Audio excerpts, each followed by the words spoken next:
Assalamualaikum warahmatullahi wabarakatuh.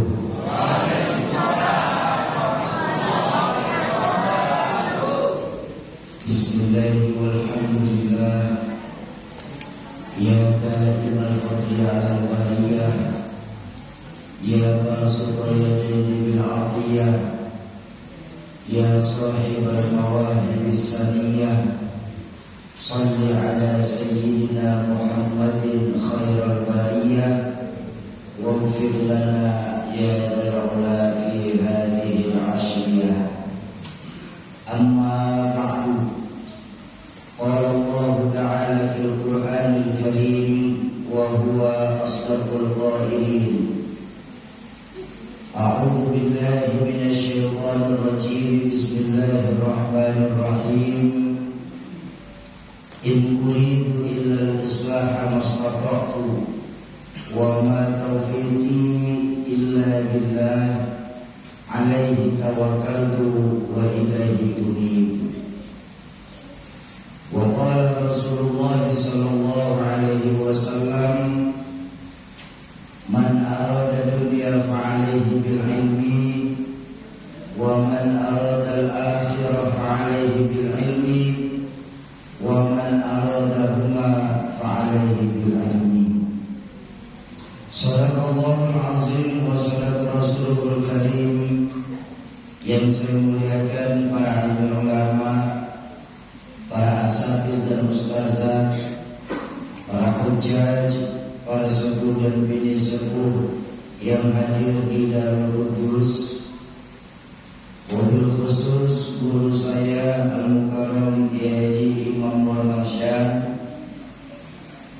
Imam Rawatib Masjid Darul Qudus Mukarram Ustaz Ahmad Hadi Al-Hafiz, tim manajemen dari Asatiz Nasional Ustaz Dodi, Satrianto dan Bang Anton, yang tadi sudah menyampaikan pemaparan pondok pesantren Zikir Madaninya Al-Mukarram Ustaz Bentar. Ada Buya Usman yang tadi sudah membacakan ayat suci dengan suara indahnya. Adik saya Al-Mukarram Ustaz Irfansyah. Semoga Allah tetapkan iman dan Islamnya. Allah panjangkan usia guru-guru kita dalam ketaatan kepada Allah Subhanahu wa ta'ala. Yang saya hormati para tokoh-tokoh masyarakat, tokoh-tokoh kepemudaan, tokoh-tokoh adat, Janjing, Nyak Babe. Mobil khusus untuk tim perjalanan dari Safari Dakwah Yayasan Kampung Zikir Madani, ada Bang Dino, Bang Ali, Gus Eko dan kawan-kawan, bapak-bapak dan ibu-ibu, para calon penghuni surganya Allah yang dicintai Allah Subhanahu wa ta'ala. Kalau kata Betawi mau main sekapu sini kita lihat. Saya datang jauh-jauh nengok saudara saya di Kemuning ini, rasanya nggak pantas kalau nggak bawa oleh-oleh. Ada sebuah pantun, boleh saya pantun? Boleh main pantun, boleh? Layar perahu biarin terbentang, sepatu baru boleh dibeliin. Biarin kata kita cuman pendatang, tapi silaturahmi mah perlu dipentingin. Alhamdulillah. Ada lagi boleh? Ajak anak petik kecapi, anaknya malah milihin bunyi. Saya pergi udah 8 hari, sampai sekarang belum nyolek bunyi. Tidak bagus. Alhamdulillah, malam hari ini kami dari Yayasan Kampung Zikir Madani berkesempatan hadir di Darul Qudus. Cuma begitu nyampe sini saya malu, anak kucing disuruh ngajarin anak macan. Anak kucing disuruh ngajarin macan. di tempat kita ini ada guru saya ternyata Kiai Imam, saya malu ngomong apa, makanya yang enak langsung tutup pakai doa saja lah sudah. Mengambil keberkahan dari orang tua saya, guru saya Imam, saya hanya ingin menyampaikan sebuah kisah saja yang saya ambil dalam kitab Masalihul Ibad. Ketika satu hari Imam Hasan Al-Basri ditanya oleh para sahabat, "Assalamualaikum Imam." "Waalaikumsalam." "Ada apa?" "Gini Imam." "Apa? Kenapa sih Imam sampai sekarang ini doa-doa kami ini belum dijawab sama Allah?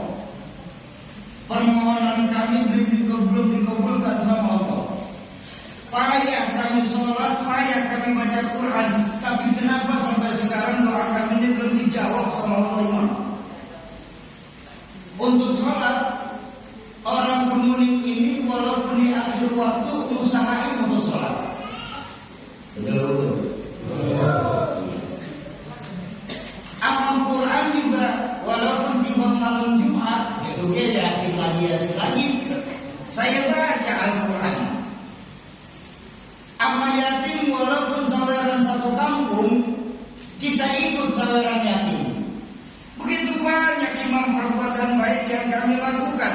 Tapi kenapa kami di Kemuning merasa doa kami sampai sekarang ini belum dijawab sama Allah Imam? Apa Allah udah berjanji dalam Al-Quran sendiri, "Ud'uni astajib lakum."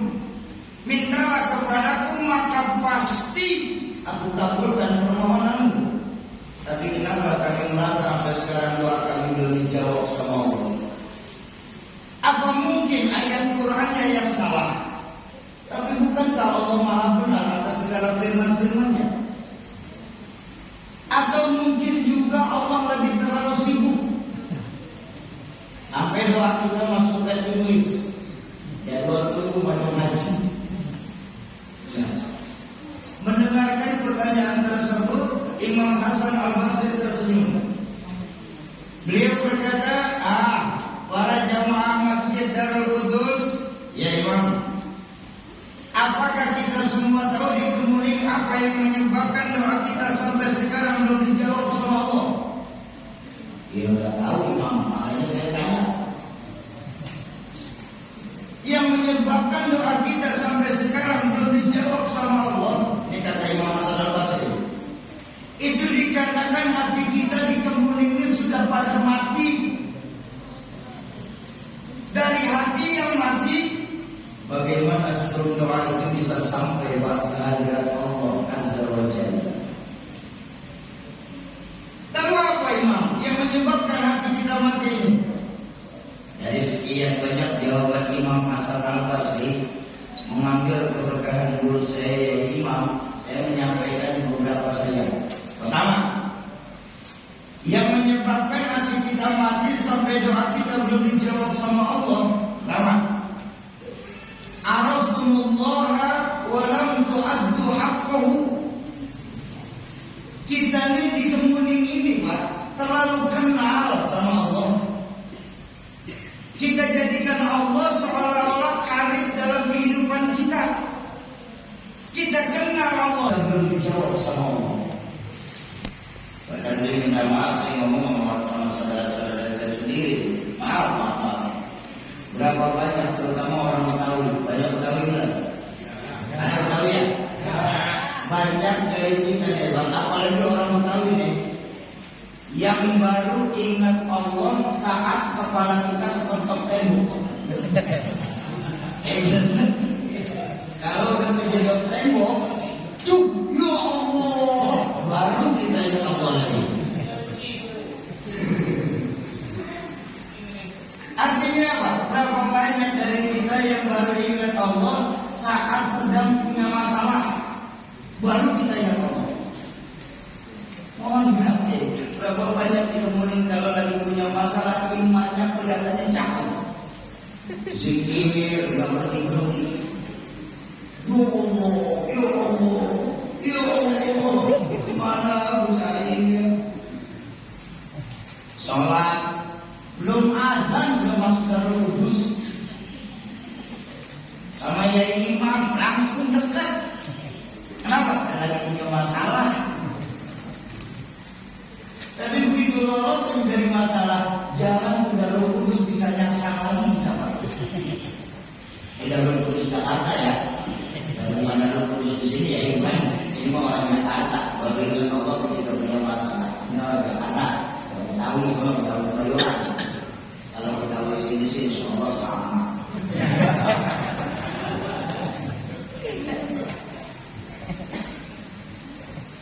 Ini loh. Bahkan yang tanpa kita sadari belakangan ini maaf saya minta maaf. Tanpa kita sadari belakangan ini akibat kebutuhan kita akan dunia yang semakin meningkat belakangan ini, sehingga menyebabkan keyakinan kita dan keimanan kita kepada Allah lah yang akan menurun. Karena nggak akan ada yang namanya imbang dalam kehidupan. Walaupun Allah memberikan semua dalam keimbangan, Allah memberikan semua pasangan, betul-betul. Ada laki-laki, ada perempuan, ada siang, ada malam, ada sehat, ada sakit, ada hidup, ada mati, ada kaya, ada nah ini yang salah. Nggak ada Allah ciptakan kemiskinan, Allah ciptakan kecukupan buat kita. Yang bikin miskin itu kita. Akibat apa? Akibat kita sendiri gak yakin sama Allah. Kenapa Nabi Muhammad itu jangankan beliau mengajak kepada Allah, beliau berdoa kepada Allah, baru tersirat saja sudah Allah berikan. Kenapa doa ulama-ulama kita, doa yai imam, doa guru-guru kita, doa para habaib itu baru selesai doa langsung Allah kabul? Kenapa kita kagak sampai doa mungkin kita Allah belum kabul? Sebenarnya rahasianya mudah. Dalam Fatihah kita sudah diajarkan apa? Iyyaka na'budu wa iyyaka nasta'in. Itu kuncinya tuh. Orang kalau na'budunya benar, nasta'innya lancar. Betul. Ibadah dulu, pertolongan Allah pasti kasih, nggak perlu diminta. Ini yang diperintah Allah, sholat sehari 5 waktu. Kita kebanyakan sholat kalau ada waktu.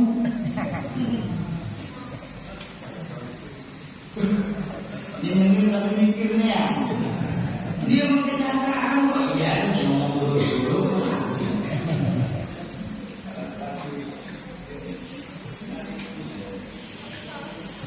Makanya akibat kebutuhan kita akan dunia yang meningkat.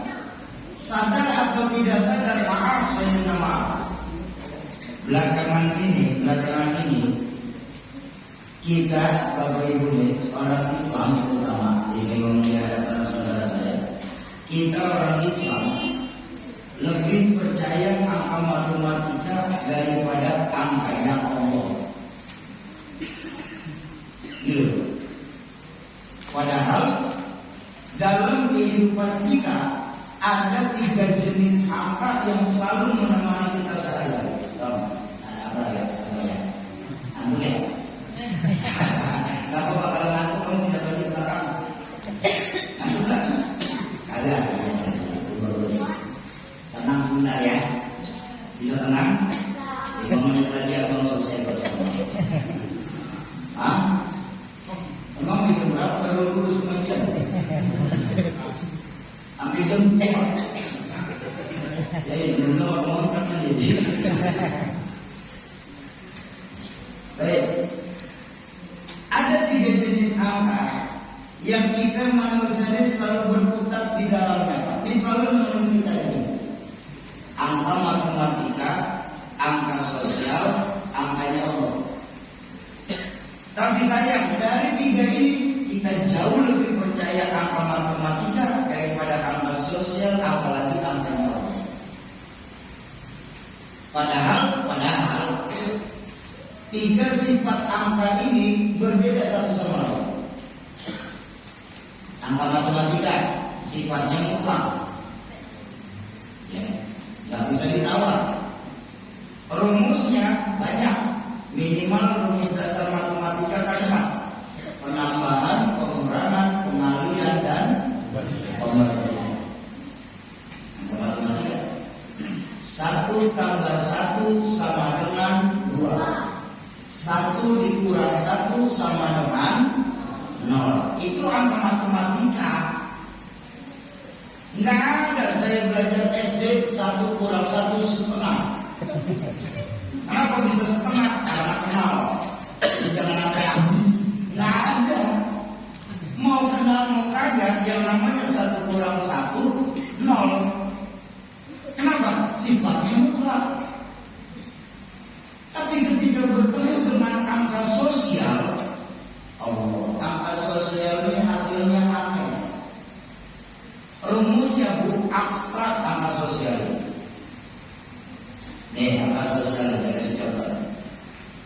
1 orang takut ditambah 1 orang takut, maka hasilnya 2 orang setengah berani. Aneh nggak? Kenapa jadi setengah berani? Karena udah berdua. Lah kalau sendiri takut mau wajar. Lah kalau berdua biasanya nih, dua akan dua itu udah setengah berani tuh.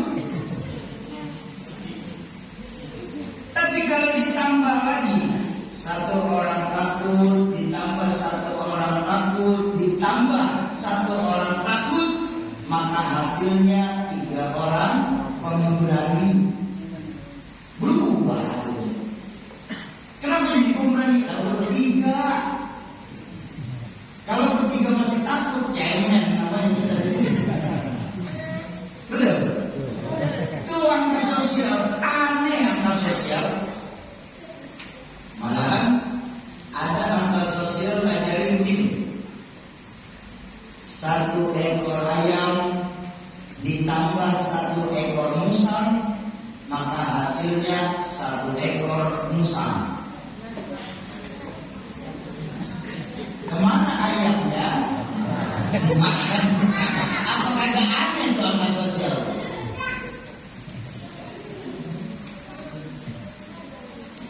Apa angka sosial mengajarkan kepada kita Pak umat Islam, Pak? Kalau kita sadar kita masih setengah baik, jangan coba-coba berteman sama penjahat. Itu angka sosial belajar. Kenapa? Karena kita bakal ikutan jadi jahat.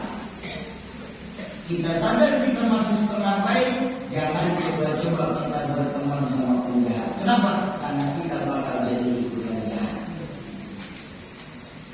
Malah kalau kita mau jujur, agama kita, iman kita nih Pak, iman kita nih, saya, Bapak, Ibu, kalau mau jujur, iman kita nih masih bergantung dengan siapa kita berteman. Kalau lagi dekat sama imam, cakep iman kita ketemu ini. Peci kalau copot-copot, sarung kalau ganti-ganti, pengajian ganteng. Kenapa? Lagi dekat sama imam. Tapi begitu keluar pengajian, ada temannya lagi main judi online, ikut aja bantu bersuara. Ini kita nih.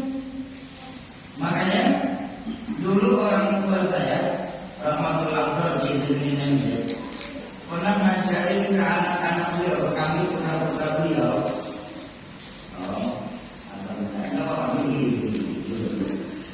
Kalau kalian masih mau bercanda, memang tugas kalian yang bercanda. Tapi aku minta tolong kalian di samping yang bercanda. Mau ngobrol, mau bercanda silakan, tapi di samping. Kenapa? Susah ngomong kalau ada saingan. Nanti saya ngomong cecekan, dia teriak juga, kok bubar lagi materi. Nggak apa-apa. Kalau kamu masih mau ngobrol, masih mau bercanda, nggak apa-apa di samping aja. Mau di samping. Nggak apa-apa, Abi nggak marah saya. Kalau kalian mau bercanda, sekali lagi yang bilang, kalau mau tenang di dalam.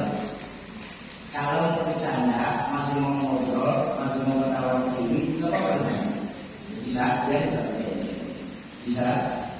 Sekarang bertanya kamu nonton apa tuh kan? Kalau jadi ngobrol, udah ngomong sendiri. Ngobrol bicara saya. Mau usah pakai salah-salahan. Ya udah. Apa kata lagi samping? Yang tinggal samping aja.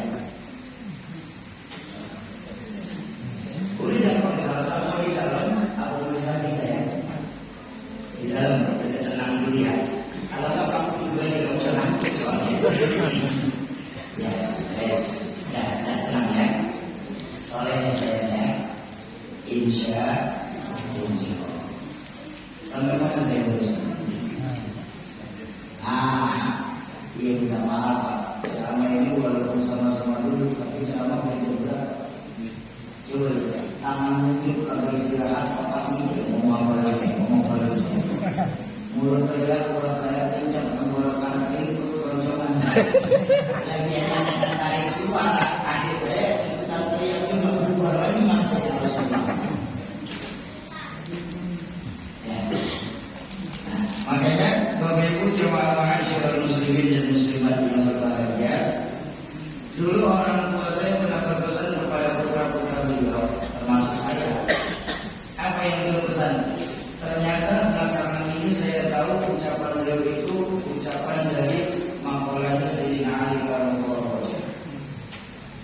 Apa? Nasihat beliau kepada kami putra-putra beliau itu, anak-anak ayah begini. Carilah kalian kawan yang bisa membuat kalian benar, bukan yang cuma sebatas membenarkan perbuatan kalian. Kalau Sayyidina Ali dalam maqalah mengajarkan, carilah kawan yang bisa membuat kita benar, bukan yang membenarkan perbuatan kita. Kok begitu? Karena iman kita ini masih naik turun, Pak. Iman bergantung sama siapa kita berteman. Iman kita ini masih bergantung sama siapa kita berteman. Makanya di sinilah kita harus paham betul bahwa sosok manusia kita ini Pak, itu sosok makhluk yang zon politikan, tak bakal kita bisa hidup sendiri.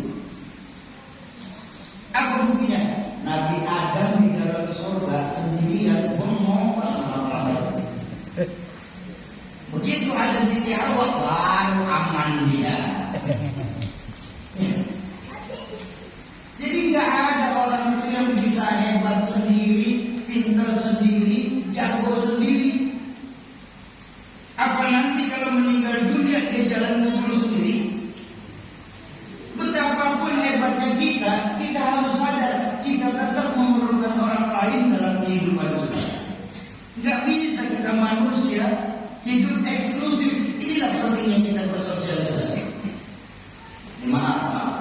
Apa mentang-mentang saya lagi ngomong di Darul Qudus ini? Apa mentang-mentang saya lagi ngomong di Darul Qudus ini? Lalu serasa dia kepada diri saya paling alim, setan saya. Kenapa? Karena saya adalah salah satu makhluk Allah yang paling bodoh yang pernah diciptakan Allah di dunia. Saya bisa ngomong kayak begini malam ini di Darul Qudus bukan karena saya alim.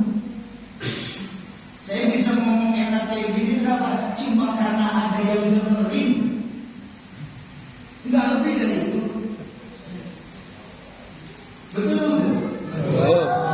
Betapapun pintar saya berbicara 2 jam, menggelegar, berkobar, membakar, tapi yang dengerin tidak ada. Ya betul. Paling kata guru saya itu sudah selama ngomong sendiri. Betapapun hebatnya kita pasti tetap memerlukan orang lain dalam lingkungan kita. Angka sosial berhati-hatilah kita dalam memilih kawan. Itu yang kedua. Yang ketiga, angkanya Allah. Angka Allah ini sifatnya ajaib. Rumusnya Allah, rumus angkanya Allah cuma 2, pengurangan dan pembagian. Sebab Allah tidak akan memberikan rumus penambahan, apalagi kali-kalian. Kalian ini kalau enggak, Allah nggak kasih. Nggak ada. Rumus Allah itu cuma 2. sayang 1000 sayang. Untuk angka Allah banyak dari kita yang tidak pernah yakin. Padahal ilmu Allah itu mudah, mudah ilmu Allah. Anak inda mazalnya abdi, aku gimana sangkaan hamba. Gak percaya angka Allah ini. Ada angka Allah itu 1 dikurang 1 sama dengan 10. Ya, Saudi lagi gila cara bagusnya. Dari mana bisa ketemu 10 Saudi ngaco aja ketemu ceramah sekolah di bawah bambu emang. Kita bicara angka Allah. Janji Allah sendiri dalam Al-Quran apa? Man ja'a bil hasanah falahu asyru amsalihah. Siapa yang berbuat satu kebaikan, Allah akan balas dengan 10 kali lipat. Ada teman saya yang tanya, Shogi, kenapa bang? Ternyata Allah pelit ya. Saya kaget. Kau berani ngomong Allah pelit? Itu cuma dibalas 10. Katanya Allah maha kaya, kok cuma dibalas 10? Oh, saya bilang bang, Allah itu maha mengetahui kadar keimanan kita orang mukmin. Maksudnya sendiri, kebanyakan kita imannya nih, kebanyakan kita jemaah Darul Qudus, imannya itu iman model pedagang. Tahu pedagang? Yang kalau beli apa-apa berhitung kali aja untung, itu modelnya itu kali aja untung. Makanya Allah cuma kasih 10 sesuai zona calon. Jatah calon kan nggak boleh lebih dari 10%. Betul? Ah, Saudi, masa yang kayak gini, sekarang gini aja.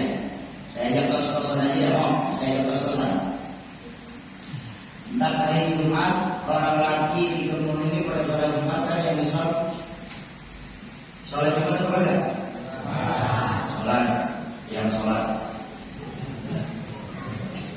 Iya apa? Ya sholat. Yang nggak mau tidur. Iya dah. Masuk kita ke dalam Kudus. Kalau di Jakarta, biasanya sebelum khatib naik ke mimbar ada kotak infak. Di sini sama? Ada? Oh ada. Alhamdulillah kalau sama. Ada kotak infak. Begitu kotak infak datang ke kita sadar. Duit kita bawa di kantong celana ada 100.000, 50, 20, 10, 5.000, 2.000. Berapa yang masuk ke kotak masjid? 2.000. Dan segitu aja bersama-sama.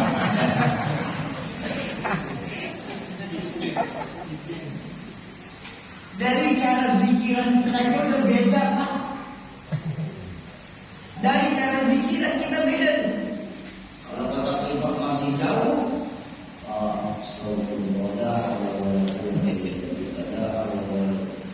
dekatan dikit. Alhamdulillah. Begitu di depan, astagfirullah.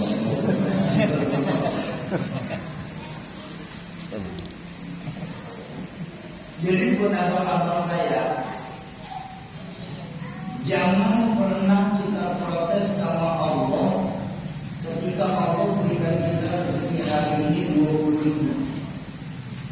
Ini kebanyakan ketika kita mau pulang 20.000 ya, banyak yang protes sama Allah, ya Allah dikit amat sih. Tanpa kita sadari itu adalah buah dari sedekah yang kita tanam 2.000 kapan waktu. Kalau begitu, Allah memberikan apa yang kita butuhkan, bukan yang kita minta. Allah memberikan apa yang kita butuhkan. Allah tahu hari itu memang kebutuhan kita ini 20.000 pasti pas. Makanya diajarkan oleh guru-guru kita kepada Allah itu harusnya kita tuh banyak minta, bukan minta banyak. Ya, sama Allah tuh kita nih umat Islam Islam diperintahkannya tuh banyak minta, bukan minta banyak. Apa buktinya Sobi? Dan kita umat Islam, kalau mau jujur sholat aja ada 3 jenisnya. Ada yang sholatnya tahunan, ada yang sholatnya mingguan, ada yang sholatnya harian. Yang tahunan Idul Fitri sama Idul Adha ini baru masuk masjid. Yang mingguan Jumat jangan lolos. Yang harian pun kadang-kadang subuh kagak sholat, juhur sholat, asar kesorean, maghrib bicara, bisa kecapean.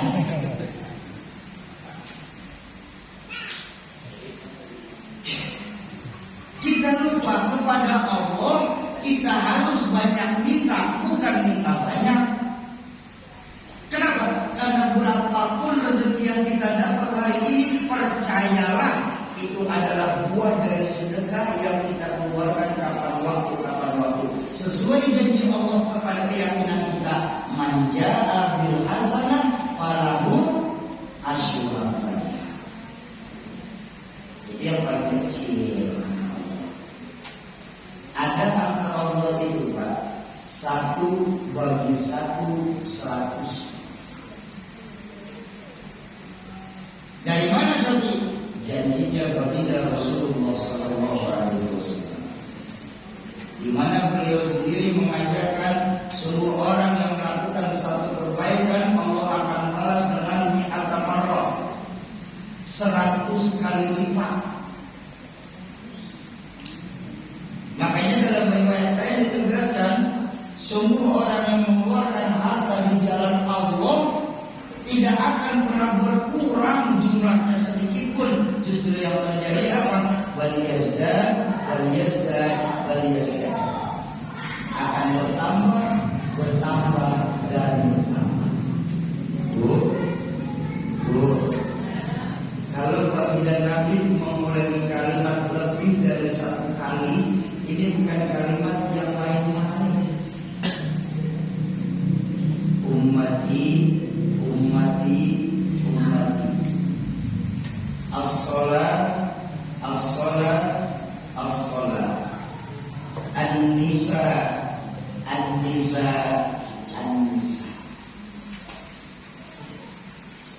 Bahkan dalam riwayat lain juga, ya Rasul, ketika baginda ditanya, ya, siapa orang yang paling harus saya taati? Ibumu. Kemudian siapa lagi ya Rasul? Ibumu. Setelah itu siapa lagi ya Rasul? Ibumu. Kemudian siapa lagi ya Rasul? Bapakmu. Ibu 3 kali disebut.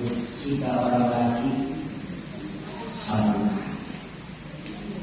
Baginda Nabi kalau sudah mengulangi kalimat lebih dari 1 kali, ini bukan kalimat yang main-main. Baliyazdan. Tapi saya tidak yakin sama angka Allah. 100 masih kurang sedikit. Kalau masih kurang 100, tenang. Ada angka Allah itu 1 kurang 1, 700. Angka Allah, kalau kita bicara Allah, Pak, yang kekuasaannya tidak terukur. Dari mana Sobi bisa dapat 700 Sobi? Dari janji Allah dalam surah lain, mathalul ladzina yunfiquna amwalahum fi sabilillah kamathali habbatin ambatat sab'a sanabil fi kulli sumbulatin mi'atu habbah. Orang yang mengeluarkan harta di jalan Allah laksana diberikan 1 butir biji yang subur. Yang ketika biji itu kita tanam, kita rawat, akan ditumbuhkan oleh Allah menjadi 7 cabang baru, yang di tiap cabang Allah ganti dengan 100 butir biji baru lagi. Ada teman saya protes lagi. Dan teman saya macam-macam Bang. Saya alhamdulillah ya Imam. Berdasarkan ini punya macam-macam teman. Mulai dari ahli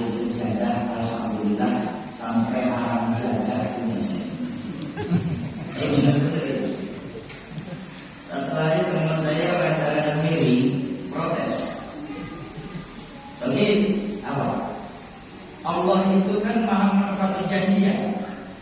Iya. Pasti Syuri, pasti. Allah nggak akan pernah mengingkari janji. Ya sudah. Pertanyaan saya Syuri terhadap materi ceramah kamu tadi. Kan Allah ganti 700. Ya. Nah, pertanyaan saya Syuri, apakah 700 yang Allah akan ganti ini dibayar tunai atau dicicil? Seperti itu sih. Saya bilang Bang, Allah itu bukan badan pemerintah nasional. Terus langsung ditunaiin. Cuma ada cumanya. Pakai contoh aja ya, boleh pakai contoh ya. Biar lebih gampang aja. Dewa, di tangan saya ada 10 gelas. Ya, di tangan saya ada 10 gelas. Ini maaf Pak. Kalau kita sadar diri kita masih gelas, jangan coba-coba minta rezeki sebanyak ember kamu, karena nggak akan mau kasih. Ingat tadi saya bilang apa?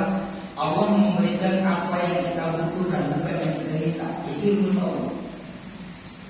Dan dalam satu tafsir Allah ini menjelaskan dirinya apa? Innallaha la yuhibbul mubadzirin. Allah itu nggak suka dengan orang-orang yang bersifat membazirkan. Kalau Allah sendiri kagak suka, ilokan. Nah, ilokan itu sudah. Masa iya Allah membazirkan rezekinya sendiri? Jadi selama diri kita masih gelas, maka percayalah Allah akan memberikan rezeki kita sebanyak gelas. Gak mungkin bisa nambah.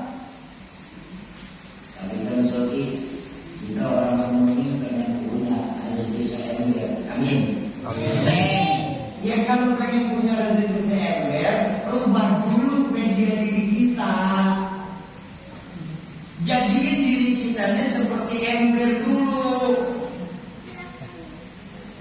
Caranya bagaimana Soki? Caranya gampang, sedekahnya tambahin. Yang tadinya sedekah cuma hari Jumat, itu juga 2.000. Baik dah, baik. Kalau memang sedekah cuma bisanya hari Jumat, boleh. Tapi tambahin 2.500. Gila namanya. Yang tadinya baca Qurannya cuma malam Jumat doang, itu dia Yasin lagi. Emang surat tanggal kalau ketahui. Kalau malam Jumat Yasin baik. Kalau memang bisa baca Qurannya cuma malam Jumat, tapi tambahin habis Yasin apa? Al-Kahfi. Yang tadinya di rumah belum ada anak yatim, ayo dah mulai besok cari bocah-bocah yatim di kampung ini, banyak banget anak yatim. Angkat jadi anak, penuhin kebutuhannya, kasih uang jajannya, usap palanya, minta doa dari yatim. Itu kafir yatim sesungguhnya. Jadi kafir yatim yang dalam sebutan hadis Nabi, aku dan penyayang anak yatim seperti 2 jari ini nanti di dalam surga. Itu bukan yang santunannya cuma setiap tahun doang. Ini kita kan biasanya kalau di bulan Muharram, masjid bikin pengumuman. Ayo masuk bulan Muharram, lebaran yatim. Kita harus sayang sama yatim, karena kita bakal sama Nabi nanti di dalam surga. Muharram. Tapi begitu lepas Muharram, galak lagi kita bayarkan.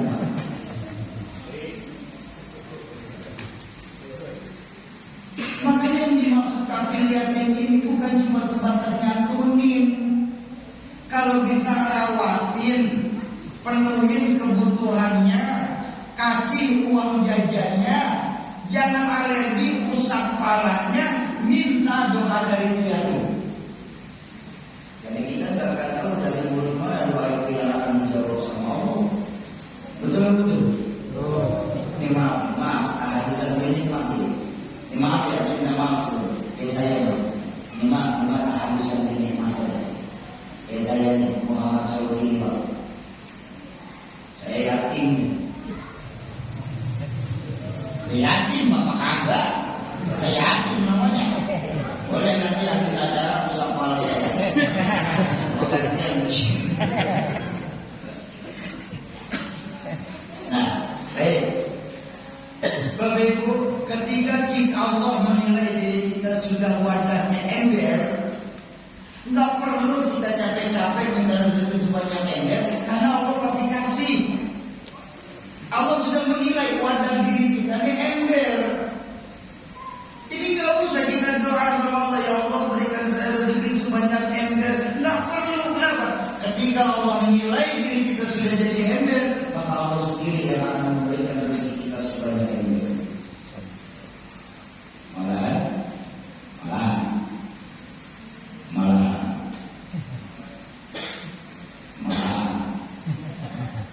Ya dulu saya lagi lupa semua. Ada orang tua saya dulu ngomong gini, tahajud saya jarang bawain pengajian. Ya alhamdulillah di dalam tulis Allah kasih saya. Orang tua saya rahmatullah alaihi pernah ngomong ke anak-anak dia ketika Jumat. Orang tua saya almarhum itu mentasbihkan setiap Jumat pagi untuk keluarga.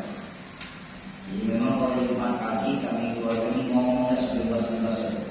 Kalau ada masalah diselesaikan bersama. Kalau ada apa semua bareng-bareng, termasuk mengaji. Kita semua setoran baca Al-Quran, setoran asing semua.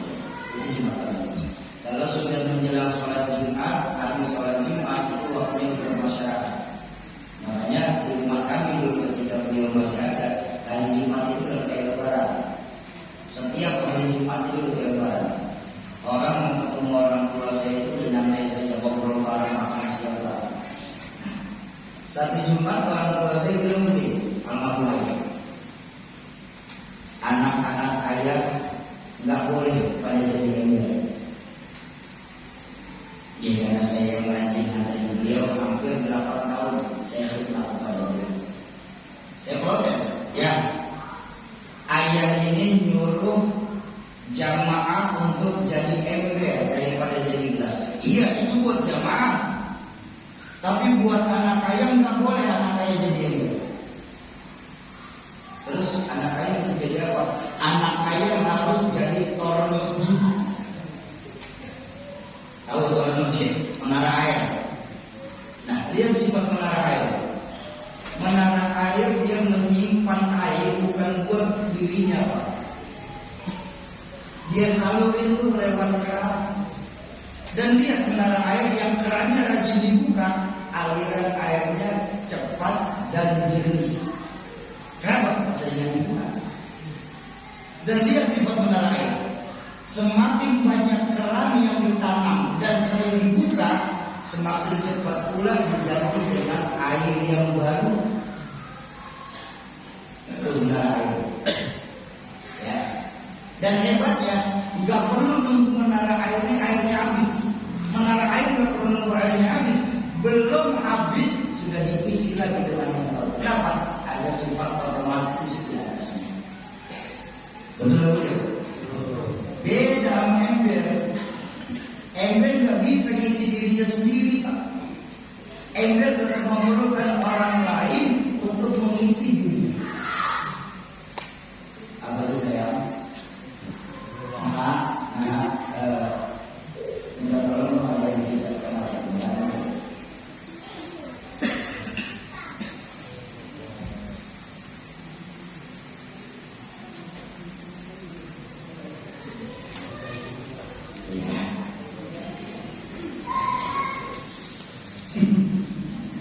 Yang paling kemarin pada disebutkan masuk sini.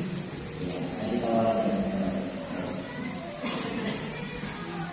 Bapak Ibu jamaah ma'asyiral muslimin dan muslimat, para calon penghuni surga Allah yang dicintai Allah Subhanahu wa taala. Ayo di majelis ilmu pada malam hari ini kita kembalikan lagi nilai-nilai keimanan kita kepada Allah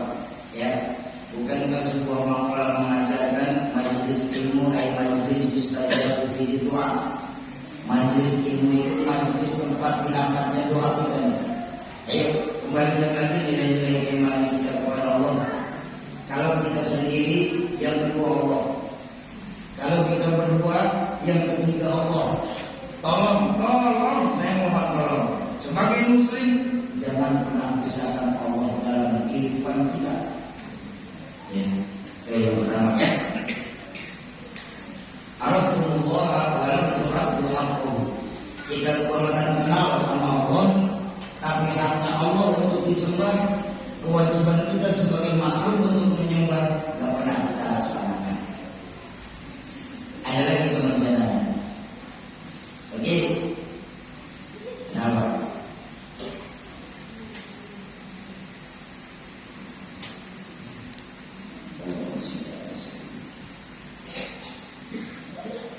Bapak Ibu jemaah ma'asyiral muslimin dan muslimat yang berbahagia, ya. Araftumullah wa lam tu'addu. Kita kenal sama Allah, tapi haknya Allah untuk disembah, kewajiban kita sebagai makhluk untuk menyembah tidak pernah kita laksanakan. Yang pertama. Yang kedua, pesan Imam Hasan Al-Basri, ketika hati kita yang menyebabkan hati kita mati itu yang kedua.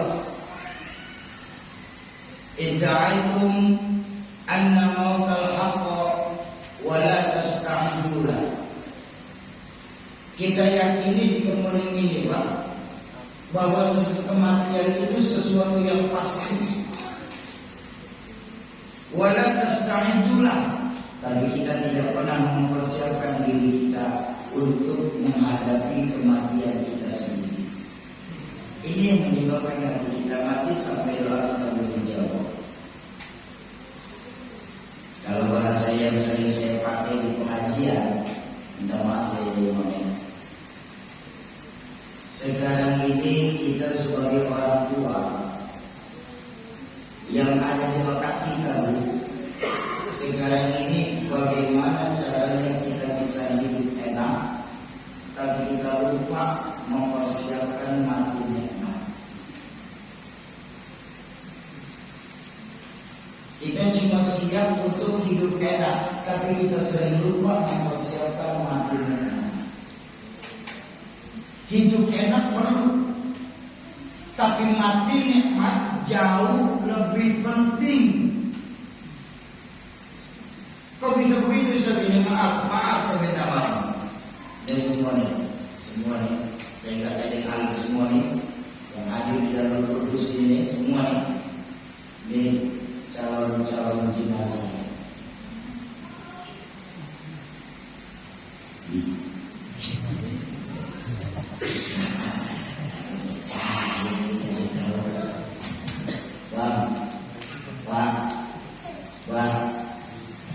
Bakal mati.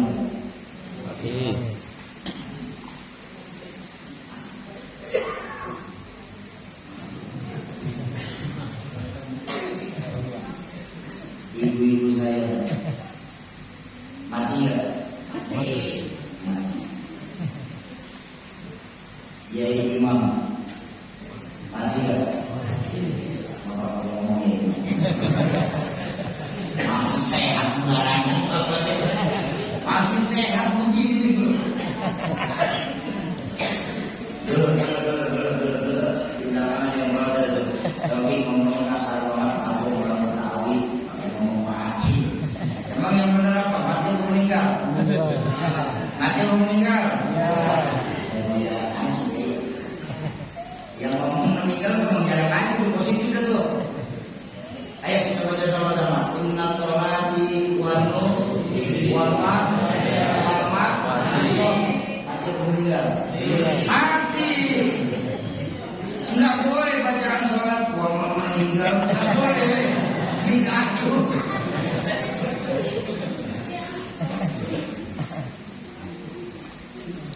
Semua kita cuma sebatas perantau di bumi Allah ini. Semua kita. Lah yang namanya orang merantau kan mesti pulang. Orang merantau mesti sombong kita. Kalau kita cuma sadar seorang perantau, tapi nggak pernah kita pikirin untuk pulang. Sombong bang. Lupa sama kampung halaman kita lupa hari-hari kita dipendam di mana. Sombong. Pulang kan kudunya gila.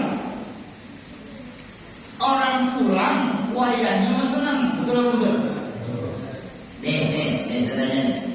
Selesai pengajian kita pulang ke rumah masing-masing. Ada pulang tuh?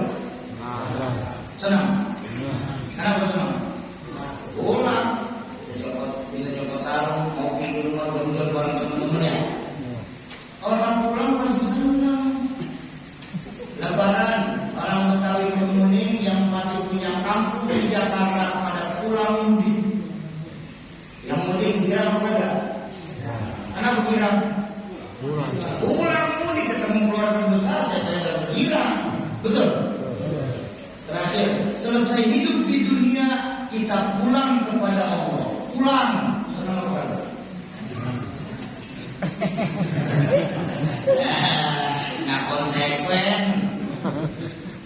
Mau bilang senang takut ntar pagi. Apa sih yang bikin kita pulang sama Allah? Ada yang berat keganjilan. Dua yang diajari oleh orang tua. Pertama, hubbud dunya wa karahiyatul maut. Itu yang membuat kita berat. Kita keluarkan cinta Pak sama urusan dunia ini, Pak. Sampai ngakar cinta kita nih sama dunia. Sehingga timbul saat berpisah berat mengganjal dari. Maka percayalah pulang kepada Allah pasti berat. Apapun pekerjaannya, apapun konsekuensi yang lagi dijalani.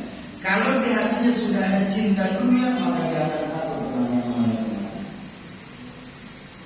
yang namanya takut dengan yang namanya kehilangan. Orang pejabat yang apabila pada cinta sama urusan dunianya, maka dia takut kehilangan jabatannya. Seorang kaya yang apabila di hatinya cuma mikirin duit dan duit, ya, maka dia akan takut dengan yang namanya penampilan hilang. Seorang ulama pun begitu. Apabila di hatinya sudah cinta sama urusan dunia, maka dia akan takut kalau tidak lagi didengar. Karena kebanyakan sekarang ulama buat nyenengin umatnya, bukan kulil haq walau kana murah. Maka kita terjadi sekarang. Bagaimana hukum dibolak-balik kepada orang awam? Yang halal dibikin sama-sama, yang haram pun dikira halal. Betul. Kenapa? Karena sudah ada cinta dunia dalam hatinya. Dulu baru-baru terjun ke masyarakat, masih baru-baru keluar fresh graduate. Kalau ditanya sama orang sekarang, hukumnya judi apa? Haram. Tapi begitu kenal apa? Asal dalam keras-kerasnya 50 juta, iya saya punya. Apa hukum judi Islam? Haram. Jadi cadel sekarang ini.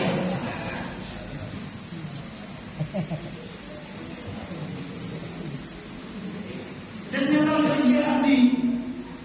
Makanya baginda Nabi itu sudah mewanti-wanti hampir 15 abad yang lalu kepada orang kayak begini. Irhamu thalathatu minan nas. Sayangilah 3 perkara dari manusia itu sendiri. Salah satunya apa? Faqihan li'abudihil juhal. Ahli fikih, pintar ilmu, tapi terpedaya oleh orang bodoh yang saat itu mempunyai kekuasaan. Makanya kalau mau hidup, termasuk saya termasuk di dalamnya yang masuk ulama. Kalau saya boleh, saya di zaman ala ummati la yabqa minal Islam illa ismu wa la yabqa minal Qur'an illa rasmu masajiduhum amira wa hiya kharabun minal huda wa ulama'uhum syarrun min tahti aqdamis sama wa minhum yakhrujuna minal fitan wa ilaihim yarji'un. Akan datang nanti zamannya di tengah-tengah umat ini di mana saat itu Islam diberi kenal cerita. Quran hanya dikenal sebatas tulisan. Masjid-masjid bagus tapi kosong dari pancaran sinar hidayah. Dan satu saat itu ulama-ulama mereka adalah yang paling buruk yang ada di bawah langit bumi ini. Ya. Dari mulut mereka akan keluar fitnah-fitnah yang keji. Tapi ada satu keyakinan saya tentang hadis ini. Wa ilaihi yarji'un, dan yakinlah fitnah itu akan kembali kepada mereka yang mengeluarkan. Mudah-mudahan kita dilindungi dari Allah dan ulama-ulama masuk yang ada. Amin ya rabbal alamin. Ini kan terjadi sekarang. Ikhtilaf sekarang makin merajalela. Yang kurus sama Mbak kurus, tak kurus-kurusan sekarang. Apa ini? Yang maulid dengan yang tidak maulid, main kata-kataan. Ada yang nggak senang maulid, ngapain peringatan maulid mubazir? Nabi saja nggak mau peringatan maulidnya. Dan jangan lupa para anbiya itu selain hari itu hari lahir juga hari kematian. Berarti sama saja kalian ini merayakan hari kematiannya Nabi. Setan yang memikirkan begitu. Tidak, jadi kalau itu senang banget maulid, saya bilang saya cinta sama Nabi kan memang peringatan maulid. Kata siapa? Nabi puasa hari Senin itu dalam rangka tasyakuran mau dilahirkan hari Senin. Makanya kalau dalam istilah Jawa, ada orang Jawa di sini. Ada istilah di Jawa itu yang namanya puasa weton, muasain hari lahir, itu bukan haram, bukan bid'ah, malah masuk kategori sunnah. Cuma karena Nabi lahirnya hari Senin, kita lahirnya hari Rabu, mau dia puasa bersyukur di hari Rabu kita dilahirkan sunnah. Ini orang di antara penceramah saling menyalah-nyalahkan apa yang ini? Makanya sudah mengalami saat ini, di mana aksirul khutbah wa qalilul ulama. Sekarang ini banyak penceramah tapi sedikit ulama. Itu yang terjadi sekarang. Dan coba berapa banyak dari kita menghadiri majelis-majelis ilmu, kita nggak mendapat esensi dari ilmunya. Yang bisa kita bawa pulang apa? Apa tadi yang diucapkan nama ustaznya? Nggak tahu, ustaznya lucu soalnya. Lucu sekarang. Ini kan pergeseran kita sekarang ini. Dan mohon maaf ya, sekarang ini orang yang sholat berjamaah di masjid 5 waktu dipanggilnya ustaz. Innalillahi wa inna ilaihi raji'un. Sholat mah kewajiban, gak ada urusannya sama orang alim. Ya mungkin aja dia sholat ada di masjid dulu karena lagi marah-marah dirinya, nah kan bisa. Dan orang dulu di masjid dulu dipanggilnya ustaz sekarang. Ini kan pergeseran nilai, Pak. Sholat itu mah kewajiban. Wa ma khalaqtul jinna wal insa illa liya'budun. Tidaklah kami ciptakan golongan jin dan manusia kecuali untuk beribadah. Sholat di masjid kewajiban buat kita orang laki, bukan untuk jadi alim. Kalau mau jadi alim belajar, bukan sholat. Sholat gak bikin kita jadi alim, Pak. Mau wirid istighfar 15.000 kali, mau sholawatan 100.000 kali, kalau kita nggak pakai belajar, nggak bikin kita jadi alim. Sholat awal waktu itu hukumnya sunnah, Pak. Betapapun kita sholat awal waktu, tapi jangan lupa sholat awal waktu hukumnya sunnah. Sedangkan menuntut ilmu wajib. Ini sudah mulai bergeser lagi, penyebutan kepada sesuatu. Orang gampang mudah sekali sekarang manggil seseorang itu dengan sebutan ustaz. Makanya yang paling enak Betawi mau dia apa kayak kalau umurnya lebih tinggi panggilnya abang. Iya kan? Ini loh.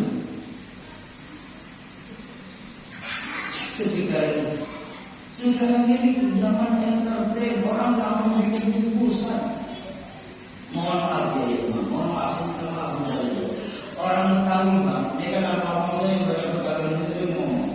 Orang Betawi untuk bisa jadi ustaz itu nggak mudah sebaliknya ulang-ulang telapak tangan.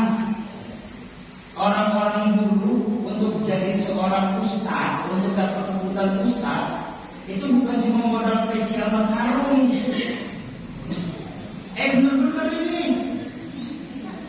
Dulu orang tua kita ya mau bikin anaknya jadi alim minimal 3 sampai 6 tahun menyangka. Dalam tahun dulu deh. Pulang kalau tanah masih lebar biasanya dijual. Ngapain? Berangkatin anaknya Mekah Madinah, ambil syarat hadis. Sudah selesai 6 tahun di Mekah Madinah, balik ke Indonesia, balik kalau nggak ke Jakarta, belum langsung dipanggil ustaz tuh, belum. Masih harus ngebuktiin ngajarin alif-alifan. Udah ngajarin alif-alifan, naik ya. Ada tetangganya kita tolong mimpin tahwil, jadi mimpin tahwil. Lalu di situ orang percaya, baru dipanggil ustaz. Jadi jaraknya panjang untuk bisa jadi seorang asatidz. Dan orang sekarang bangga banget. Saya aja malu sampai sekarang panggil ustaz. Wallahi billahi, kenapa? Karena gelar yang Bapak Ibu sandang nanti di hadapan Allah saya akan dimintakan pertanggungjawabannya. Maka saya bilang sama teman-teman, lebih baik panggil saya abang daripada ustaz. Kenapa? Saya tidak mau dari jelasan nanti saya dihisab. Kalau buat apa ilmu ulama? Kan hadis baginda Nabi itu menjelaskan tidak akan bergeser satu kaki seorang manusia sebelum ditanya 4 perkara dalam kehidupan. Kau gunakan apa untukmu? Kau dapat dari mana ilmumu? Kau pakai buat apa usiamu? Kau dapat dari mana hartamu? Kau habiskan kemana hartamu?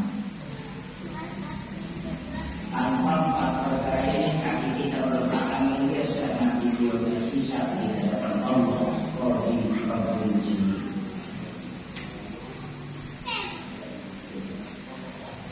Hubud dunia wa qarabul dunia.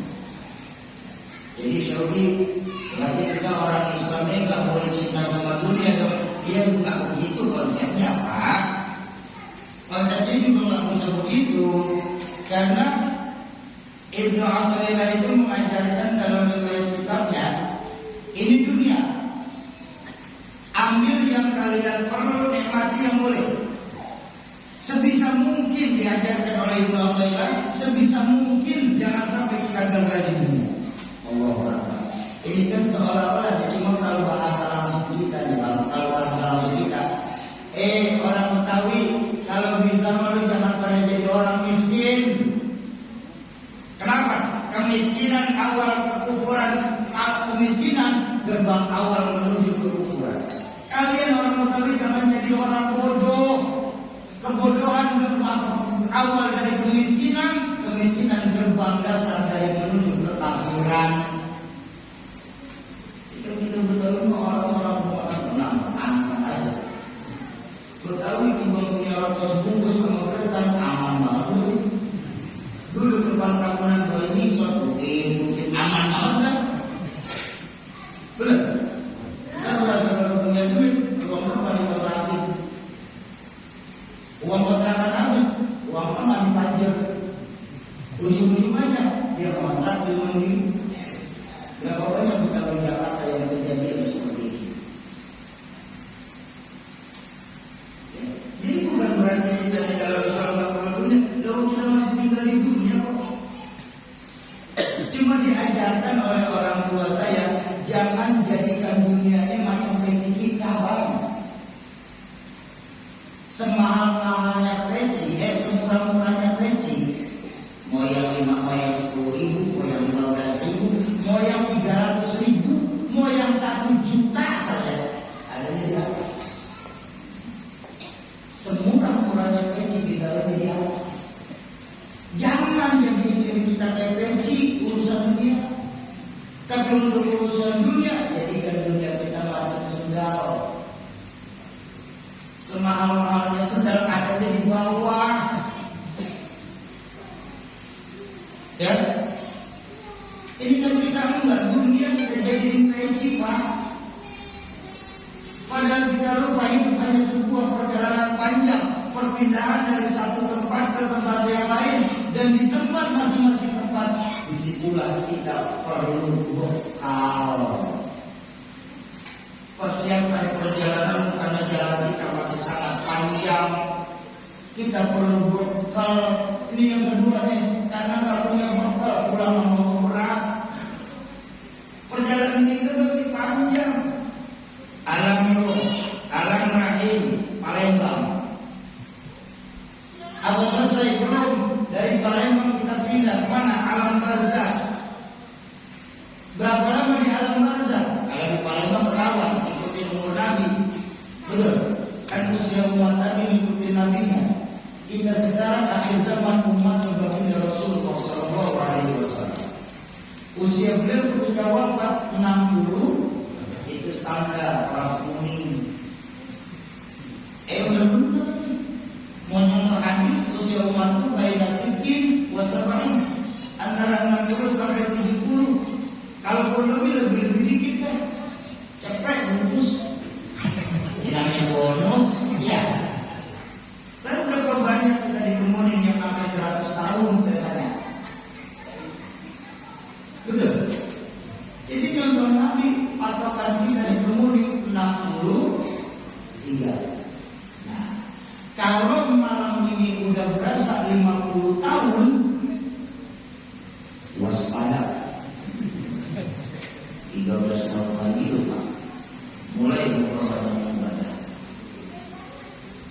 Tapi kalau yang malam hari ini berasa 62 tahun, 11 bulan, 3 minggu, 5 hari. Cepat ini dengan mengenai dulu, 2 hari lagi. Zoki ngomong gitu, jadi kepikiran Zoki apa? Ini takut mati, Zoki kita jangan hidup. Saya juga ketemu hidup sebenarnya mati aja. Lagi apalagi orang tahu gampang kok kita apa Islam itu. Islam itu berani hidup, nggak boleh takut untuk mati. Dan ingat Islam ini saya bilang tadi bukan menjual keajaiban. Itu ayatnya kebetulan itu. Wa idza qudiyatis shalah fantashiru fil ardh wabtaghu min fadlillah. Kalau udah kita selesai sholat, bertebaran kita di muka bumi, cari karunia Allah. Ini yang membuktikan Islam bukan agama pemalas. Ini dunia, ambil yang kalian perlu, nikmati yang boleh. Sebisa mungkin jangan sampai kita gagal di dunia. Tapi kalaupun kita gagal di dunia, kita masih punya akhirat. Betul? Apa Islam mengajarkan? Ibnu Athaillah mengajarkan. Ibnu Athaillah mengajarkan jangan cara kita mencari dunia saat ini sampai menghancurkan akhirat. Kenapa? Wal akhiratu khairul laka minal dunya. Makanya ada teman saya protes dulu.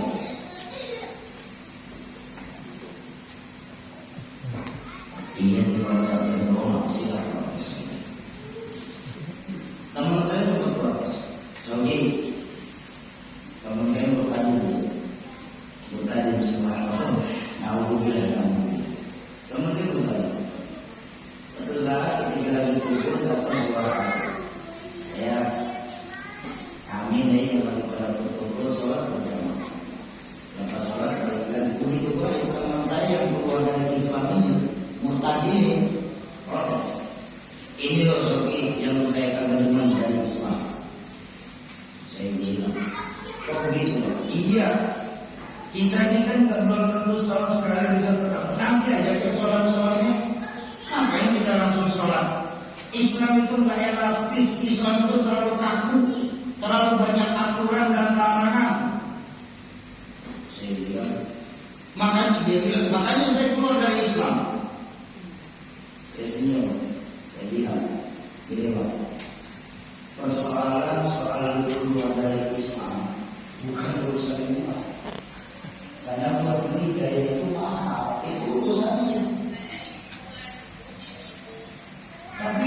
sudah kamu bilang Islam ini agama yang takut, terlalu banyak larangan, saya tantang, apa larangannya?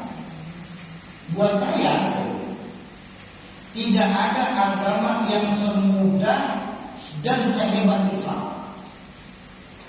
Dalam Islam itu semua boleh. Saya bilang sama teman, balik kacamata lu dalam melihat Islam. Islam itu bukan agama larangan. Dalam Islam semua boleh. Kata siapa dalam Islam tak boleh? Banyak tak bolehnya. Islam semua boleh, Pak. Mau begini boleh, mau begitu boleh, mau begitu untuk tafadhol. Semua dalam Islam boleh. Yang nggak boleh dalam Islam cuma satu. Apa itu Syafi? Yang dilarang sama Allah. Betul?